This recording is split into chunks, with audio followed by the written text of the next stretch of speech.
going to record, and then we are going to start to share screen. Okay, so what today we will do is, yesterday, if you recall, we covered the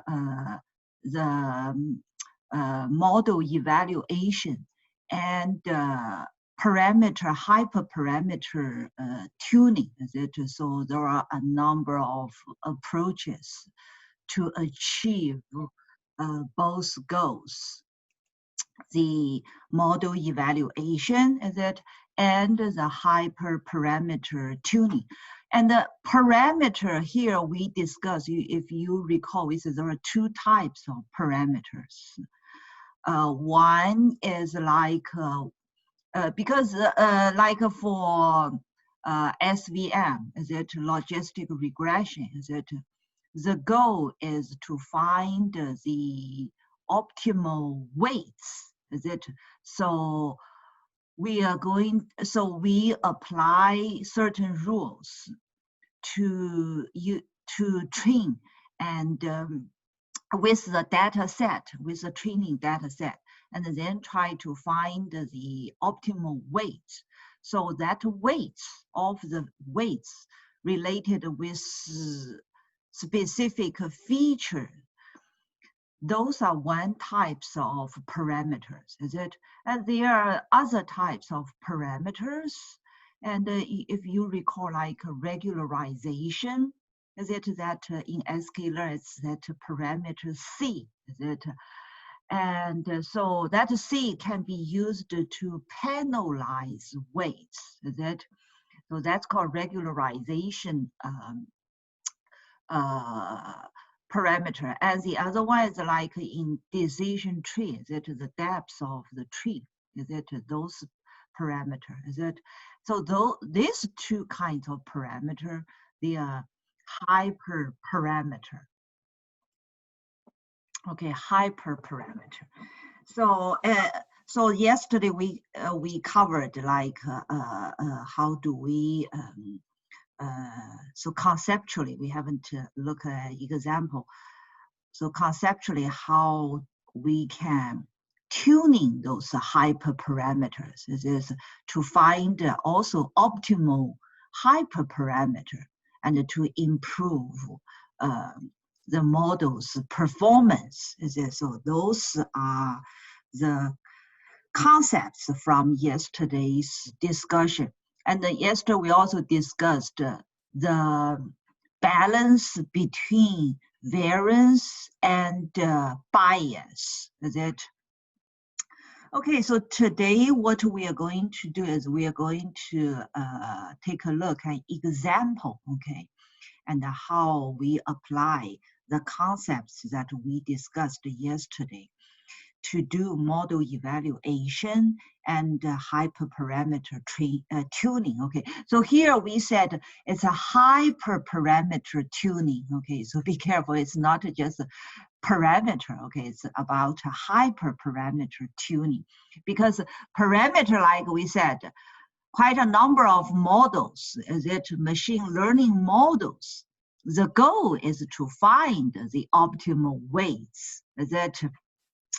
So what over here, we try to improve performance, models performance. So there are some other factors we can consider. So one of it is the hyperparameter that we can do the tuning.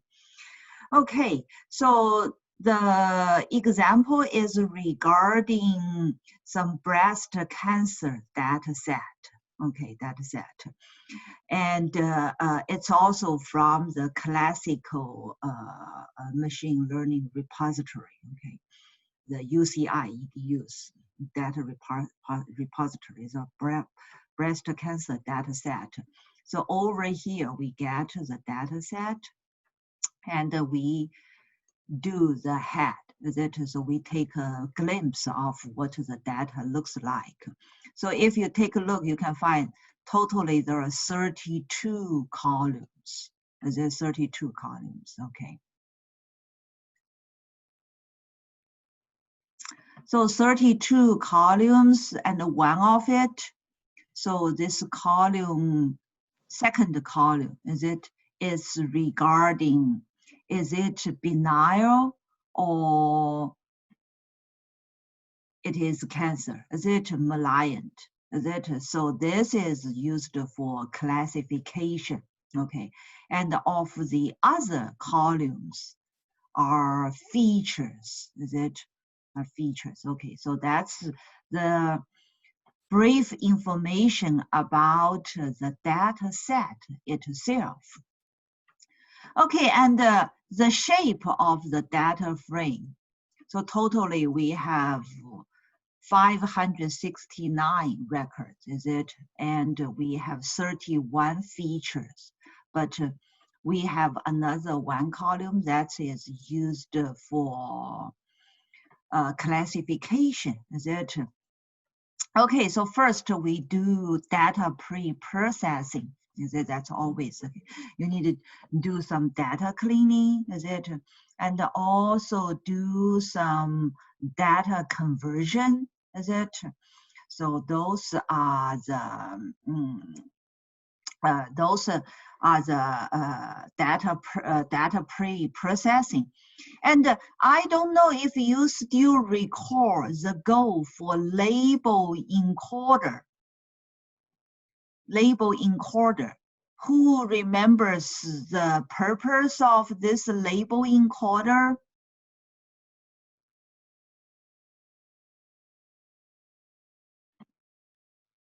The label encoder, the purpose is to do what? And we, yeah, selection? please, pardon me? Is it feature selection? It's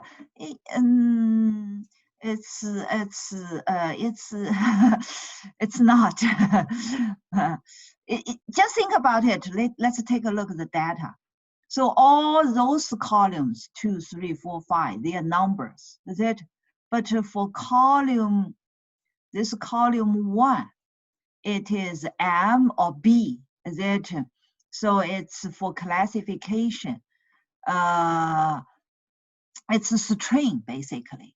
But you remember when we do machine learning, generally speaking, okay, like logistic regression or SVM, like those classification algorithm or gradient descent, we needed to use what kind of data? Oh, it turns the string into a value, like an Yeah, integer? very good, very good. You can send your answer to the chat, okay? Yeah, so label encoder, is it? It's one of the approach, is it? You can convert the string, it will automatically help us do that. Otherwise, you remember previously we discussed, we needed to use what to do the conversion? Who remembers? Otherwise, we needed to use what? If we don't use ST-lens data pre-processing. You remember, this belongs to what? Belongs to the concept previously we discussed called categorical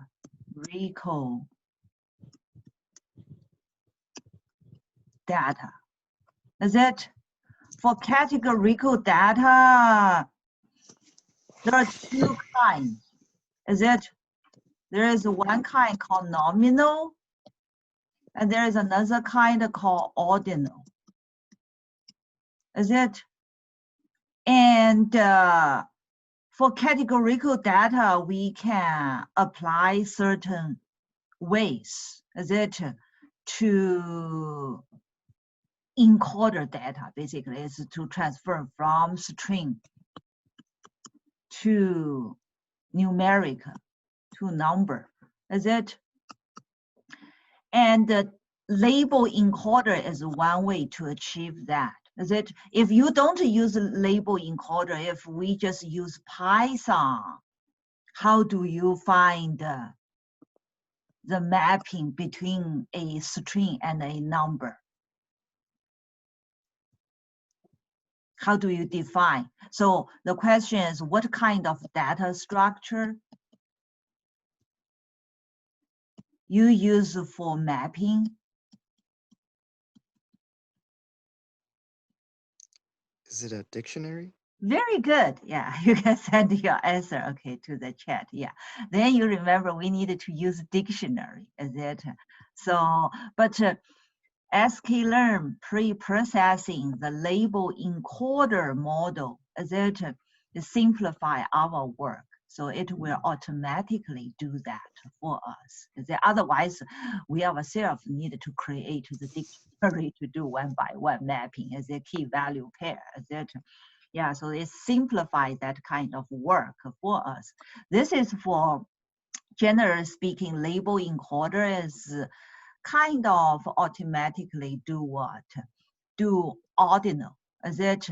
So it will arrange from 0, 1, 2, 3, 4, 5 automatically, is it? And there are another kind of nominal, is it? For nominal, you remember we have an approach called one-hot encoder, is it? That one hot, you remember, like for color, is it? Then you can change like red, green, blue, is it?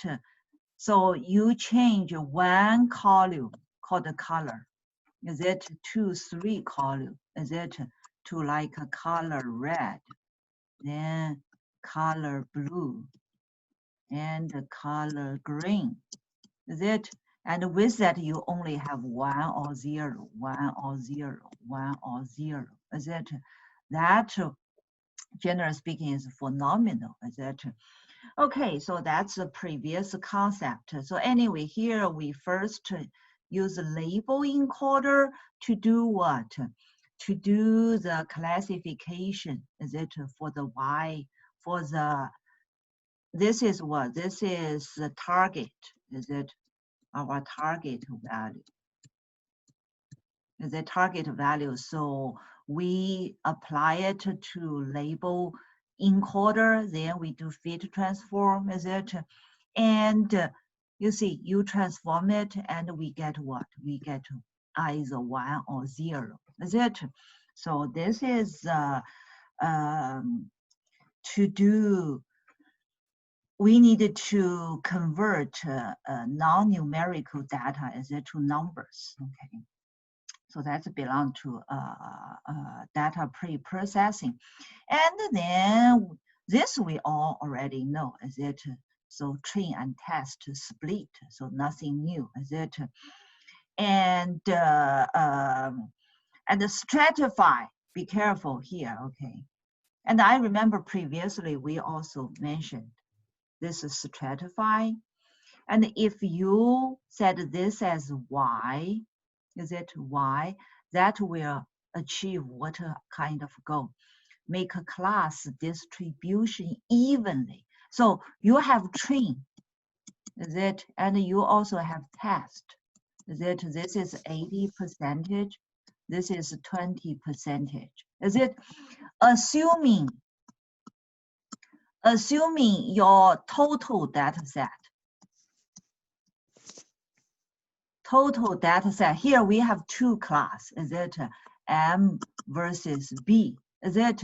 Suppose the total ratio between this is half-half, is it?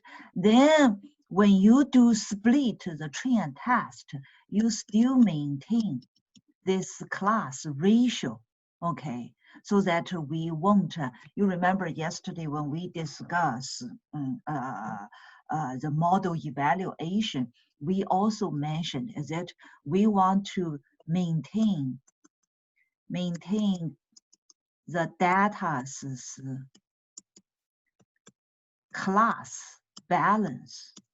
Is it the data? You don't want one class of the data dominate over the other, as if that will impact the training results. Okay, so that's what the stratify means. Okay, and random state one, that means this will be repeatable. Okay. Okay, so that's regarding train test split. We are already quite familiar. Okay, So next, if you recall yesterday, the very first thing we discussed is we can apply the pipeline streaming line processing. Is it pipeline? Because previously, generally speaking, is you do what? Data pre-processing first. So data pre-processing first. Is it? After that, then we can do what? Feature selection or feature extraction. Is it? And then we starting to do model training and evaluation. Is it, generally speaking? Is it? And each time when you do one of this, you need to do transform or do fit, transform, fit, transform. Is it? So yesterday we said we can pipeline, is it, them into a method in sklearn. We call it pipeline. Okay. So pipeline is from, you need to import from sklearn pipeline, and then you import make a pipeline. Okay, so let's see. Here, the first is to import this standard scalar. Okay, so here is a question. What's the goal for standard scalar? This model can be used for what? Anyone remember the standard scalar? The purpose is for what? Standard scalar. What's the purpose? When we mention data pre-processing, there are a number of things you need to do. Is it? You need to do data cleaning. Is it like you need to deal with null data? Is it drop or do interpolation? Is it? There are another part of the job is to do what? That's related with this standard scalar. Who remember this? Standard scalar is for what? Especially for like logistic regression, SVM, and the perceptron, for those models. And like for a decision tree, we don't need to worry generally. Who remember what's the goal for this standard scalar? There's already a keyword for that within this standard scalar model. It's not a data cleaning, is it? It didn't deal with null data. What does scalar scalar mean? It's to do what? Probably we can go back to take a look the data to see if over here. Okay, so yeah, if you take a close look of the data, is it the data over like this column? Oh, like this column, column 5. Column 5 is kind of thousands. Is it? And then let's see, take a look, column 8. Column 8, the data range is what? Is 1/10. Is it? It's 1/10. So what's the goal for that standard scalar?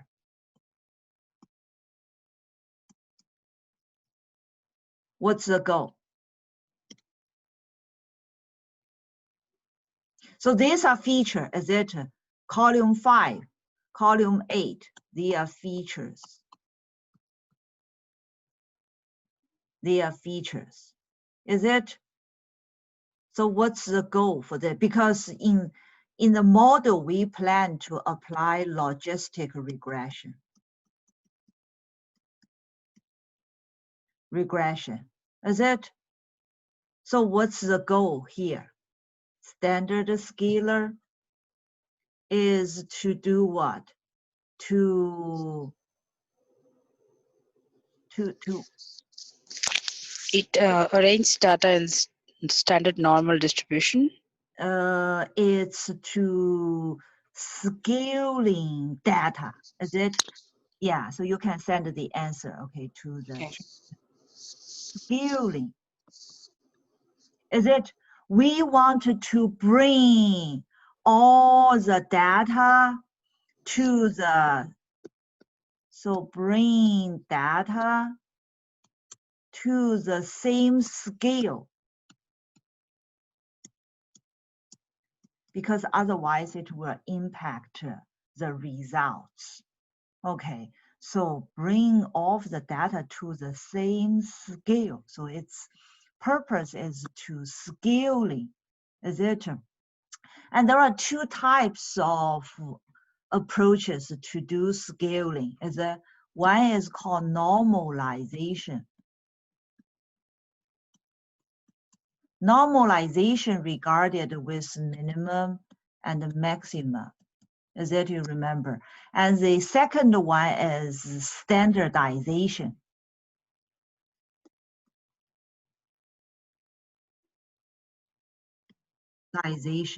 Is it? And the standardization, it use what? Use mean and the standard, oh, how can I just,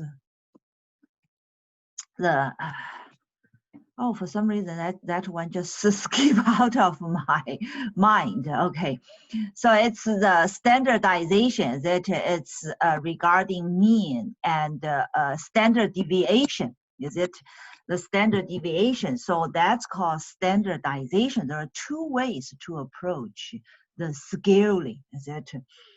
Okay, so generally speaking, they will bring data to the range of like maybe -1 to 1. Is it?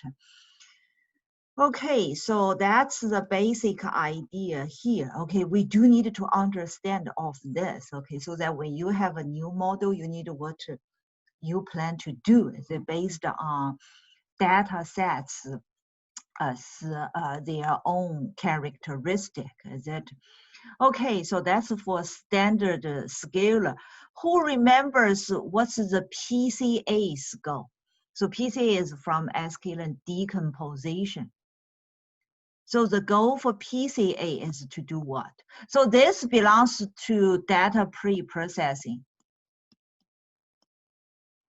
So data pre-processing. We finish this part basically. The second part is to what? Is to do, so PCA is to do what? PCA.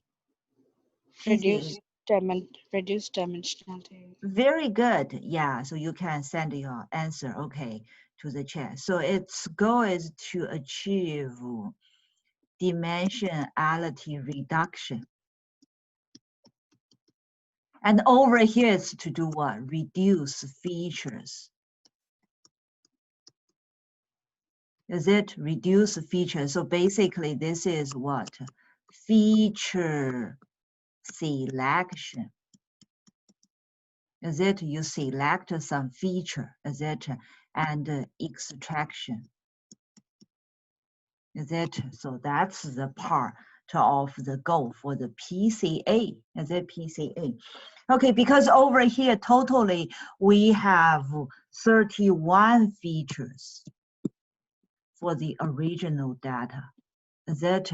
And the goal here is to reduce the number of features, is it, and transform it. That's why we pick PCA, is it? Also do feature extractions. And then over here, logistic regression is to do what? This is linear model, logistic regression. What is its goal? We have 3 stages, as it generally speaking, when you when you have a data set wanted to train a model, is it the three steps, generally speaking? Data pre-processing, is it feature extraction or selection, and the model training. So logistic regression is to do what? For prediction. Yeah, so it's to do model training and prediction. Is it? You can send your answer to the chat, okay? So the goal over here is to do model training, is it? And the logistic regression is to do what? Is for classification. Be careful, okay? Even though it has a word regression, okay? So the goal is to do classification. Okay, and over here, we want to pipeline it, is it? So you can see, you can do make pipeline, then you first do data pre-processing, so do data scaling, is it? Because we have some columns that go to thousands, and the other features, data range is within 0 point something, is it? So the data range itself is not balanced. So that's why over here we need to do scaling, is it? And then we do feature extraction, feature selection here, apply PCA, is it? And then we apply logistic regression, is it? So you see, with this single make pipeline, you just mentioned the 3 of the models you're going to apply, is it? And then you use the training data to feed the model, is it? And then you can predict. And here you get the accuracy score, is it? So it's not bad, is it? 95%. Okay, so here it shows how do we do pipeline, is it? Simplify a lot of work, okay? And then what the next part shows is to, okay, is to do k-fold, k-fold. And who still remembers what this k-fold, the complete name is for what, the k-fold? And the purpose of k-fold is to do what? Who remembers? Cross validation. Yeah, very good. It's k-fold cross validation, is it? Yeah, you can send your answer to the chat, okay? So that's the goal, is it? K-fold cross validation. So that beside not just to have train and test, is it? And you can also have what? Have validation, is it? So that's the goal, okay? So anyway, here it splits into what? 10 folds. 10 folds, is it? Then it's do split with the training data, is it? With the training, so it has 10 iteration also, is it? And then you see that applies the training data, is it? Of a pipeline, and then it's collect the accuracy score, is it? And accuracy score, is it? And then we will see, is it? It will output all of the score, is it? For each fold, is it? So did you see for each fold, is it? It tells us about the accuracy, is it? For each fold, okay? And then you can find the mean, is it? And the standard deviation of all of the 10 folds, is it? So that's what this part means, okay? And then next, we can do the cross validation, is it? And for the cross validation, for this one, when we want to use, you first need to provide the estimator.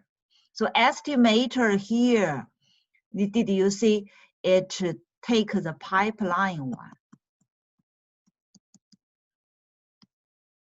So it already take care of data pre-processing and feature extraction, the feature selection, is it? And over here, the goal is just to do the cross-validation training, is it? So then you apply X, the feature, and the target training data. And here we have 10 folds, okay, 10 folds. And then we can collect the score, is it? So here you collect the score, and the score you have 10 folds. That's why it's a list of 10, is it? And you can also find its mean and its standard deviation. Okay, and over here, also be careful. Okay, there is a very nice thing, and I know in the past some of my students, and they went to job interview. They said job interview also ask this kind of question. Okay. And over here it said, oh, job equals 1. So what is that? Is it? And over here it says, if you set that parameter with 2, because over here we have 10 folds and 10 rounds, 10 iterations. 10 iterations to do the cross-validation, is it? So right now, all of machines, generally speaking, we have more CPUs, is it? So if you have 2 CPU, is it? Then if you say the job equals 2, then you can evenly distribute the 10 iteration, because this 10 iteration independent with each other. They are not dependent with each other, is it? So you can do parallel processing, is it? You can distribute to 2 CPUs, is it? And if you set a job equals to -1, then you can use all available CPUs, okay, to do parallel processing, okay? So this is just regarding single machine, etc. And if you have your data size is huge, and then you can apply the real parallel processing, etc. In a cluster, etc. That's distribute the job into multiple machines, etc. So with machine learning, a lot of time we can do that. So this can expedite. So the goal over here is to expedite the training. Okay, some interview may ask this kind of question. Okay, so you just keep that in mind. Okay. Okay, so that's regarding cross-validation, okay, k-fold cross-validation we learned. And what next one is, you remember for learning curve, is it? Learning curve. Who still remember the learning curve? Learning curve, what is x-axis and what is y-axis? And the learning curve describe what? Training samples and accuracy. Yeah, very good. Okay, so the y-axis is accuracy. Accuracy. X-axis is about what? The training size. Is it the sample size? Sample size. Is it? That's called the learning curve, is it? And generally speaking, it's if this is the desired, you remember, is it? We said it's a very good performance, is it? So learning curve is regarding the accuracy. If the accuracy, is it, is growing with the training size, because higher bias. Higher bias may be caused by what? By low sample size. That's one of the reasons. Is it one of the reasons may cause higher bias is it? Higher bias is what you remember. That's the center is of your data. The higher bias is the data distributed further away, is it, from the center. Target, yeah. Yeah, that's what we discussed yesterday, is it? So it's off a lot. Or maybe you see, but if you are, just think about it, if you have a lot of data, if you have enough, is it, then this, even though it's further away, that won't impact too much, is it? That's why low sample size may lead to higher bias. That's what we discussed yesterday. Okay, anyway, so we kind of remember the learning curve. So let's see. So you import learning curve, is it? And here we also do pipeline, is it? And over here we do the scaling. Is it? We didn't apply the feature selection. Okay, we skip that. So the pipeline, we just have two parts, the data scaling and the logistic regression, is it? Okay, for logistic regression, here it says penalty is L2. You remember regarding regularization,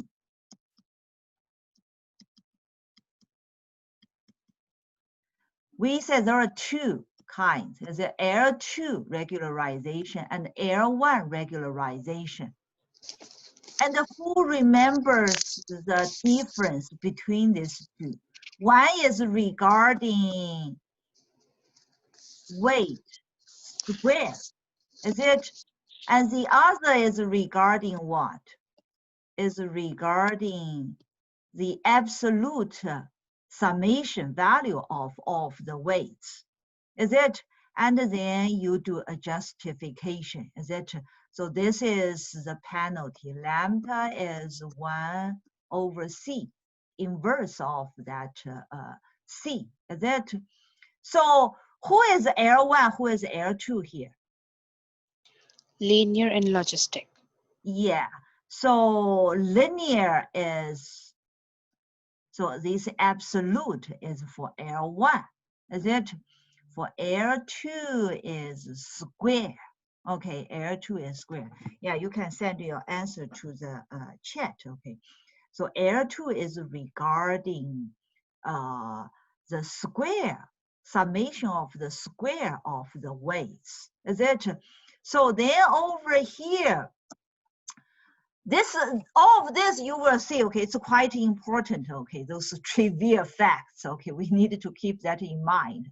Because you can see machine learning is just you, oh, I pick a algorithm, logistic regression, then I'm trained, then everything's fine. No, it is, you can see there are a lot of detailed trivial factors you need to think about it, is it? We needed to know the difference between L1 and L2, is it? So that when you do training, is it, you know, okay, based on the distribution of my data set and the features, which one I should pick to achieve the goal, is it?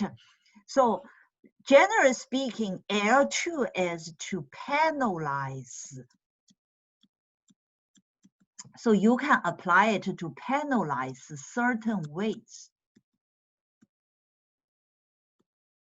Certain weights, that's pretty effective. And regarding L1, is it, this can lead to what? Some weight 0, is it? Weight to 0, is there some weight to 0? And with weight to 0, then you can filter out the weight, is it? If you filter out the weight, you achieve what? Feature selection. So one of the goals for L1 is not just regularization, it can also achieve feature selection, okay? But anyway, here we pick L2, okay? And then you see after you get the model, is it, then if you want to get the learning curve, with the sklearn, it's also pretty straightforward, not a big deal here, is that you just import learning curve. Then you provide, okay, here I'm going to apply that pipeline, is it? And then I'm going to provide the training feature values and target values, is it? And over here, it's also the training size, is it? Because over here, we also apply cross-validation, is it? And the number of jobs, is it? Okay, with this, it will collect what? Training data size, and the training accuracies, and the test accuracies, is it? It's going to provide you with this learning curve call, okay? Give you the accuracy versus the training size, okay? And then we can do plotting, is it? Plotting the training size, is it? Versus the accuracy, is it? Versus the accuracy. And then over here, we can see the results in this case, is it? And if you take a closer look, is it? Yes, as the blue one is the training accuracy, and the green one is the validation accuracy, is it? And it's quite, both of these two, you remember yesterday we said, the good balance, so this is the desired accuracy. Accuracy is it, and generally speaking, the training accuracy is getting approach, is it? And this is a validation accuracy. This is for training learning curve. This is for validation learning curve, is it? Both of these two getting close to the desired one, is it? So if you take a look for this result, it does meet that definition. So this means the model you select is pretty good, is it? And you see the x-axis is the number of training samples, is it? So data size. And the y is what? Is the accuracy, is it? Okay. That's regarding this part. Okay, so learning curve we already learned, is it? The other one is called validation curve. And the validation curve, do you remember what is regarding? It's regarding, validation curve. The x-axis is what? Is parameter. Is it a hyperparameter? Hyperparameter range, is it? And the y-axis is still accuracy. Okay, this is validation curve. Be careful, okay, it's not regarding accuracy versus data size. It's the hyperparameter range. Hyperparameter like C, is it? C, you can set it, okay, 0.001 maybe to 1,000, is it? You want to see the impact, is it? So that's what this curve serves for, okay? So then you import validation curve, is it? Here you see, we provide the range of the hyperparameter. It's a list. It can be 0.001, 0.01, 0.11, 10, 100. It's in this range, is it? Then you call the validation curve, is it? We still apply that pipeline and the training data, is it? Okay, and here also be careful, okay? You also need to mention which hyperparameter you are going to pick, is it? And over here, we pick that regularization parameter C, is it? So you need to specify. Here it's for logistic regression. So you say, okay, it's a logistic regression, regularization parameter C. And you also need to specify the C's range. Is it? That's C's range. Is it? C's range. Okay. And here it's a cross validation. Is it? And similar. After that, you can collect it's a training score and a test score. Is it? After we have training score, test score, and then we can plot it. Is it? And you can see over here. So this is that parameter, x-axis. Is it? It's regarding, and the y-axis is regarding accuracy. Is it?